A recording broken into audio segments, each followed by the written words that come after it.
الشيطان الرجيم بسم الله الرحمن الرحيم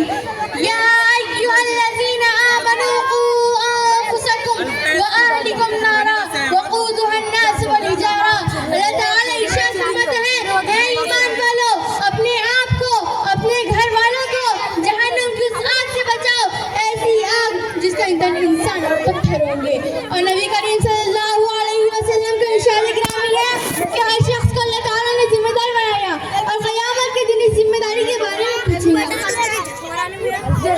معزز سامعین اور میری ماں بہنوں اولاد اللہ تعالی کی بہت بڑی نعمت ہے اور بڑی ذمہ داری بھی ماں باپ کو چاہیے کہ اپنی اولاد کو اچھے کھانے اور پینے کے ساتھ اچھے اخلاق دے اچھی تعلیم و تربیت کی فکر کرے ان کے دین ایمان اور عقیدے کی فکر کرے اور ان کو سچا پکا مسلمان بنائے اور اپنی اولاد پر کڑی نظر رکھو کہ وہ کہاں جاتی ہے کہاں سے آتی ہے اس کے فرینڈ کون ہے وہ فون پر کس سے بات کرتی ہے وہ واٹس ایپ پر کس کے ساتھ چیٹنگ کرتی ہے وہ فیس بک پر کس کے ساتھ فرینڈشپ کرتی ہے یہ چیزیں بڑی اہم ہے میری بہنوں آج کے اس ماحول اس معاشرے میں یقیناً تمام مائیں اپنی اولاد سے بے انتہا محبت کرتی ہے لیکن میری بہنوں آپ محبت کریں گی کبھی نظر نہیں رکھیں گی تو اس کے نتیجے میں آپ کی اولاد اس کا غلط فائدہ اٹھا کر بے عزت ذلت اور رسوائی کے دلدل میں آپ کو گھسیٹتی چلی جائیں گی لہٰذا اپنی اولاد کو سونے کا نوالا کھلائیے لیکن ان پر کڑی نظر رکھیے آج ہمارے ماحول اور معاشرے میں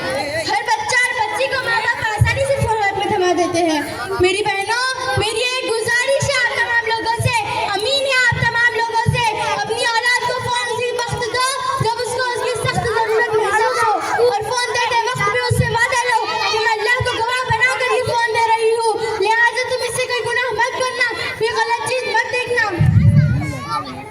آج ہمارے گھروں میں آج ہمارے ماحول اور معاشرے میں ماں باپ اور ہمارے نوجوانوں کا حال بھی کچھ اس طرح ہے کہ رات میں 2-3 بجے تک باہر راستہ چوراہوں پہ گھومتے پھرتے نظر آتے ہیں اور ان باپوں سے گزارش ہے کہ وہ اپنی اولاد کو کیوں کنٹرول نہیں کرتے آپ کیوں ڈرانے دھمکاتے نہیں آپ کیوں فکر نہیں کرتے اس کی نمازوں کی اس کے ایمان کی اس کے ایمانداری کی یاد رکھے اولاد جب تک چھوٹی ہے اگر آپ نے انہیں دین نہیں سکھایا نمازی نہیں بنایا ادب قاعدہ نہیں سکھایا گناہوں اور برائیوں سے دور نہیں رکھا تو یاد رکھیں ان بچوں کے بڑے ہونے کے بعد اللہ آپ کو وہ دن دکھائے گا کہ آپ اپنی اولاد کے سامنے بات بھی نہیں کر سکیں گے اس کو اب تک بھی نہیں کر سکیں گے آپ اس کے ایک پیسے کو ترسیں گے اس کی روٹی کے ایک ٹکڑے کو ترسیں گے اور آپ کی دنیا میں یہ پہلی سزا ہوں گی اور آخرت میں الگ سزا ہوں گی اس لیے ضروری ہے کہ اپنی اولاد کی فکر کریں حضرت مولانا علی میاں فرماتے ہیں کہ بالکل صاف کہتا ہوں کہ بچوں کو عید کے کپڑے بنانے سے 1000 بار زیادہ اور بچہ بیمار ہو جائے تو اس کا بہتر سے بہتر علاج کرنے سے سینکڑوں بار زیادہ اور اپنے بچوں کو نوکری کے قابل بنانے سے 1,00,000 بار زیادہ یہ ضروری ہے کہ اس کو سچا اور پکا مسلمان بنایا جائے کون سی بات کہاں کیسے کہی جاتی ہے کون سی بات کہاں کیسے کہی جاتی ہے یہ سلیقہ ہو تو ہر بات سنی جاتی ہے ایک بگڑی ہوئی اولاد بھلا کیا جانے